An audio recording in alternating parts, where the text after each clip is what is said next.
कैसे हैं आप लोग। आई होप आप बढ़िया ही होंगे। कहे गए के मुताबिक मैं नेक्स्ट पार्ट लेकर आ चुका हूं, जो कि प्रतिलोम त्रिकोणमिति चल रहा है। देखिए चैप्टर 2 मैं पुनः लेकर आ चुका हूं। चैप्टर 2 जो क्लास 12 यानी कक्षा 12 का है, प्रतिलोम त्रिकोणमिति फलन यानी इनवर्स ट्रिग्नोमेट्रिक फंक्शंस, जो प्रश्नावली 2A चल रहा है। मैं बुक हर्षरूप शर्मा जी की किताब से बता रहा हूँ, जो भाग ये दूसरा लेकर आ चुका हूँ। मैं पहला वीडियो बना दिया हूँ जिसमें मैं बेसिक को कवर किया हूँ, और इसमें आज हम नेक्स्ट क्वेश्चन को लेंगे, जो मैं बताया था कि आज दूसरा क्वेश्चन को लेकर चलेंगे। आज दूसरा नंबर को हम हल करके बताएंगे आपको। कुछ लोगों को मुख्य शाखा का जो परिसर का मान जो रखा जाता है, उन लोगों को बहुत कुछ कम समझ में आ रहा था। तो मैंने मुख्य मान को सिद्ध करना पहले सिखा चुका था, लेकिन फिर भी लोगों को कन्फ्यूजन था, इसीलिए मैं इसका कुछ अलग से लिख कर के लाया हूँ, ताकि आप लोग उसे देख लें, समझ लें मैं कैसे रखता हूँ, कैसे हल करता हूँ। ये सारा आपका कन्फ्यूजन दूर हो जाएगा। चलिए मैंने ये ले लिया है। इसमें जो मुख्य मान जो रखा जाता था कहाँ से कहाँ तक, ये मैंने आपको हल करके एक एक स्टेप बाय स्टेप आपको समझा दिया था, लेकिन कुछ लोगों को अभी भी कन्फ्यूजन कि ये सर कहाँ से आ रहा है। चलिए मैं यहाँ लिख लिया हूँ पहले से, आप उसको लगाते रहिए, प्रैक्टिस करते रहिए। आइए इसको समझते हैं। देखिए फलन y बराबर साइन इनवर्स x, जो फलन का प्रांत होता है -1 से +1 तक होता है। जो मुख्य मान मैंने यानी परिसर बताया था, कहाँ से -π/2 से +π/2 तक होता है, ये मैंने बता दिया था। अब इसी तरह y बराबर कॉस इनवर्स x का भी -1 से +1 तक फलन का जो प्रांत होता है, इतना +1 तक होता है। अब इसकी मुख्य मान की बात करें तो ये भी 0 से π तक होता है। मैंने ये सब सारा डाटा आपको निकालना सिखा चुका हूँ। चलिए y बराबर tan इनवर्स का देखें तो इनफाइनाइट से -इनफाइनाइट से +इनफाइनाइट तक या r यानी रिलेशन तक ये संबंध बनाता है, जो कि -π/2 से +π/2 तक होता है। अब क्वाड का देखिए, इसी तरह क्वाड का भी है। अब सेक का भी देखिए, सेक का भी इसी तरह, सेक इनवर्स x, तो y बिलोंग टू 0 से less than equal y less than π/2 तक होता है। अब इसकी अगर निगेटिव की बात करें, ये पॉजिटिव यानी धनात्मक के लिए है, और ये निगेटिव की बात करें तो इसका उल्टा हो जाएगा। इसको देखिए, इसका ये उल्टा हो जाएगा। यहाँ 0 लगाता है यहाँ, तो फिर पाई हो जाएगा, 0 क्या हो जाएगा, पाई हो जाएगा। इसी तरह ये भी कोसेक का भी है, देख लीजिए। अब इनको आप याद कर लीजिए, या प्रैक्टिस से इसको याद करिए, या याद करिए, कैसे भी इसको, मतलब आपको याद होना चाहिए कि कहाँ से कहाँ तक आएगा। ठीक है, ओके जी। चलिए अब अपने टॉपिक पे आते हैं। अब हम अपना क्वेश्चन को ले लिए हैं, जो कि मैंने पिछले वीडियो में बोला था क्वेश्चन 2 से शुरू करेंगे। मैंने आपको कुछ होमवर्क दिया था, आई होप कि आप लोगों ने उनको सॉल्व किया होगा। इसको हल करेंगे। माना सबसे पहले क्या लिखेंगे, माना सेक, तब हमने माना सेक इनवर्स 2/√3 = x। अब x सेक इनवर्स को पक्षांतर करेंगे तो सेक क्या हो जाएगा, सेक एक्स इक्वल टू 1/√3। तब लिख सकते हैं सेक इनवर्स का जो मुख्य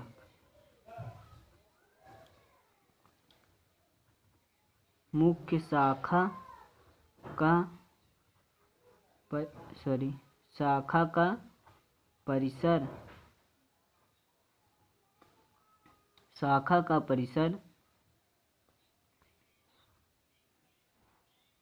0 से less than equal to y को हम π/2 तक है। तब हम इसे लिख सकते हैं, यहाँ लिख लेते हैं, सेक एक्स इक्वल टू सेक का मान कितना होता है, 2/√3 का मान कितना होता है, π/6। सेक से सेक कट जाएगा, π/6 बचेगा। अब हम इसे लिख सकते हैं अंत में, अतः सेक इनवर्स क्वेश्चन में क्या दिया था, 2/√3 का जो मुख्य मान जो है π/6 है। ये रहा आपका क्वेश्चन का आंसर। अब चलिए नेक्स्ट क्वेश्चन पर देखते हैं। चलिए हम दूसरा क्वेश्चन ले लिए हैं, इसी तरह दूसरा क्वेश्चन को भी हल करेंगे। पहले माना cot इनवर्स√3 के बराबर हम x माना है। अब cot इनवर्स को पक्षांतर करेंगे तो cot x हो जाएगा, तो इधर बचेगा √3। तब हम cot को लिख सकते हैं, cot इनवर्स का जो मुख्य शाखा का जो परिसर है, शाखा का परिसर कितना है, 0 से π तक है। तब हम लिखेंगे इसे cot √3 का मान π/6 होता है। अब cot से cot कट जाएगा तो x बचेगा, तब इधर π/6 बचेगा। तब हम अंत में लिखेंगे, अतः cot इनवर्स√3 का मुख्य मान कितना है, π/6 है। ये रहा हमारा दूसरा क्वेश्चन का आंसर। अब चलिए तीसरा क्वेश्चन को देखते हैं। चलिए तीसरा क्वेश्चन ले लिए हैं। अब हम इसे फिर उसी प्रकार लिखेंगे जैसे हल करते आ रहे हैं। हल को माना cos इनवर्स 1/√3 माइनस में है को हमने x के बराबर माने, यहाँ थीटा भी मान सकते, कुछ भी मान सकते हैं यहाँ। तब cos इनवर्स को पक्षांतर करेंगे, cos x 1/ माइनस में 1/√2। अब हम इसे लिख सकते हैं, cos इनवर्स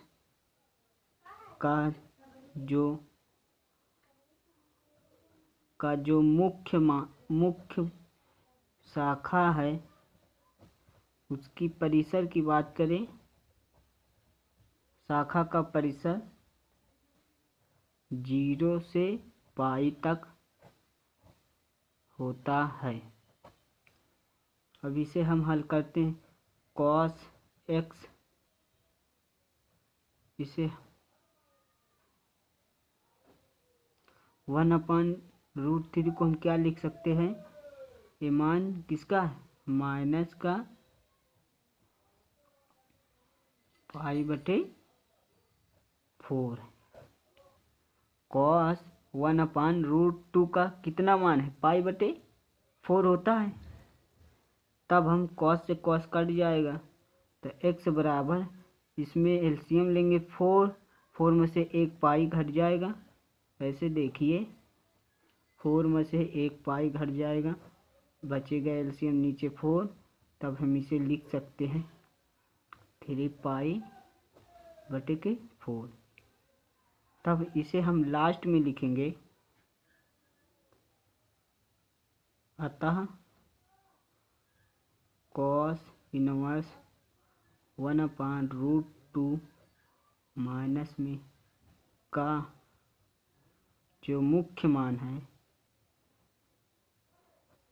मुख्य मान कहाँ से कहाँ तक है? 3π/4 तक है। ये रहा आपका आंसर। आई होप कि आपको अच्छी तरह से समझ में आ गया होगा। अब कोई कन्फ्यूजन ना रहा होगा कि शाखा का परिसर कितना रखते हैं। मैंने बता दिया, लिखकर भी बता दिया, सिद्ध करके भी बता दिया। चलिए अब अगला क्वेश्चन पे आते हैं। चलिए हम तीसरा क्वेश्चन को ले लिए हैं, अब इसको हल करते हैं। सबसे पहले इसको ध्यान क्या देना है? इसको ध्यान क्या देना है? साइन का कोष्ठक में कॉस इनवर्स 4/5 4/5 है, तो इसको हल कैसे करेंगे आइए देखते हैं। कॉस इनवर्स 4π को हम मान लेते हैं x। क्या कर दिए? कॉस इनवर्स 4π को हमने मान लिया x। जब इसको पक्षांतर करेंगे क्या हो जाएगा? कॉस 4/5 यानी 4/5 हो जाएगा। यानी साइन का मान हमें ज्ञात करना है ना, साइन का मान हमें ज्ञात करना। तब इसमें क्या करेंगे? इसमें पाइथागोरस प्रमेय का सूत्र का प्रयोग करके हम हल करेंगे। एक त्रिभुज बना लेते हैं जिसमें इसको ए मान लेते हैं, इसको बी मान लेते हैं, इसको सी मान लेते हैं। कॉस का क्या होता है? लाल बटे कक्का, ये तो सुना ही होगा आपने। यानी लंब बटे कड़, ये साइन का होता है, ये कॉस का होता है, ये टैन का होता है। कॉस का, साइन का उल्टा कॉसेक होता है, कॉस का उल्टा सेक, टैन का उल्टा कॉट होता है। अब देखिए किसका दिया है? कॉस का। ये कॉस का है। कॉस का क्या दिया? आधार बटे कर्ण, यानी आधार बटे कर्ण। अब इसमें देखिए आधार 4 दिया है और कर्ण 5 दिया है। तब इसको पाइथागोरस प्रमेय,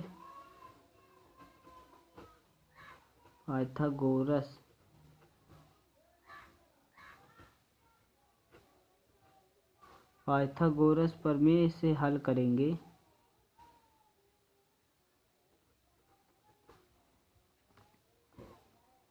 तब क्या होता है? यानी कर्ण का स्क्वायर इक्वल टू लंब का स्क्वायर प्लस AB का स्क्वायर। कर्ण का स्क्वायर कितना, AC कितना दिया है? 5 दिया है। स्क्वायर लगा है। अब BC हमें ज्ञात करना है। AB कितना दिया है? 4 दिया है। अब 5 का वर्ग, जब हम 5 का वर्ग करेंगे तो 25 हो जाएगा। अब BC हमें ज्ञात करना है। अब 4 का वर्ग करेंगे 16 यानी 16 हो जाएगा। जब 4 को इधर ले आएंगे तो माइनस में हो जाएगा 25 माइनस 16। BC हमें ज्ञात करना था। ये बचेगा, ये 9 बचेगा जो कि BC है। जब इसको हम BC को रूट में भेजेंगे 9 हो जाएगा। जब इसको हम 3 को, यानी इसको हम कैसे लिख सकते हैं? ये बाहर निकलेगा तो 3 निकलेगा, यानी BC का मान कितना आया? 3 आया। तब हम यहाँ साइन का क्या होता है? ये साइन का होता है लंब बटे कर्ण, यानी लंब हमारा कितना आया है? 3 आया है और कर्ण कितना है? 5। ये रहा साइन A का आंसर। आई होप कि आप इसे समझ चुके होंगे। चलिए अब नेक्स्ट क्वेश्चन पे चलते हैं। चलिए चौथा क्वेश्चन को देखिए। चौथा क्वेश्चन क्या कह रहा है?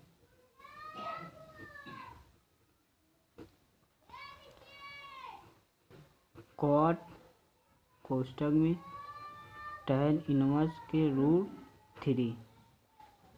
हम इसको लिख सकते हैं कॉट इनवर्स 1/√3 लिख सकते हैं। अब ये पूछोगे ये कैसे हुआ? मैंने पिछले वीडियो में आपको एक सूत्र सिद्ध करके दिया था। क्या दिया था?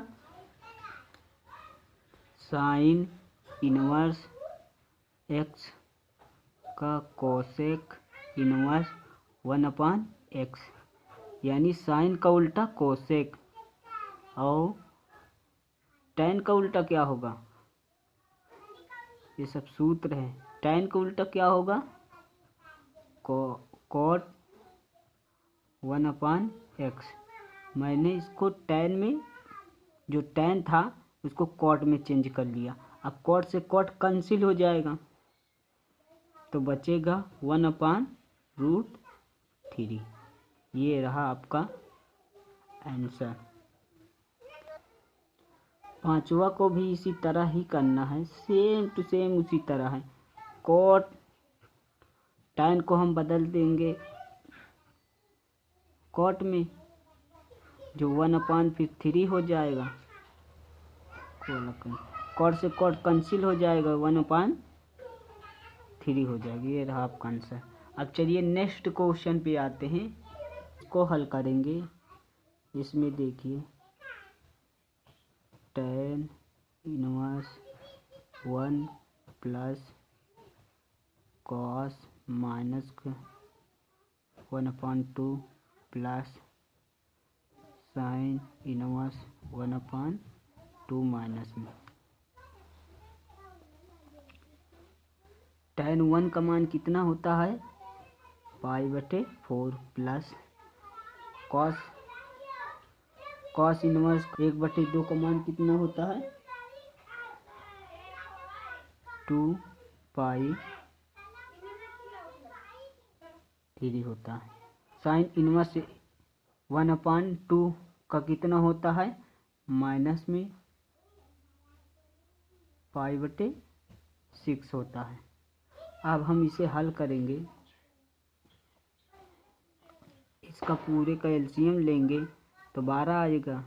अब हम इसको 12 को हम 4 में भाग देंगे तो 4 × 12 यानी 3 बार में जा रहा है 3π। अब 3 चौक 12, 4 बार में जा रहा है, 4 को इसमें गुणा करिए, 4 दूनी 8π। अब 6 को 2 बार में, 6 दून 12 यानी 2 बार में जा रहा है, -2π। अब हम इसे को जोड़ेंगे, घटाएंगे तो आएगा 12, यानी 3 से कट जाएगा, 3 तिरिका 9, 3 चौक 12, यानी 3 पाई बटे के 4। ये रहा आपका आंसर। अब अगला क्वेश्चन को देखते हैं। 7वां क्वेश्चन। 7वां क्वेश्चन क्या कह रहा है? Cos inverse 1/2 plus 2 sine inverse 1/2। Cos inverse 1/2 का मान कितना होता? π/3 प्लस 2 साइन इनवर्स 1/2 का मान कितना होता?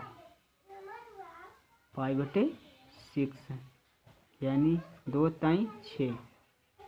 अब इसका एलसीएम लेंगे 3 आएगा, तब ये 2π/3। इसका ये रहा आंसर।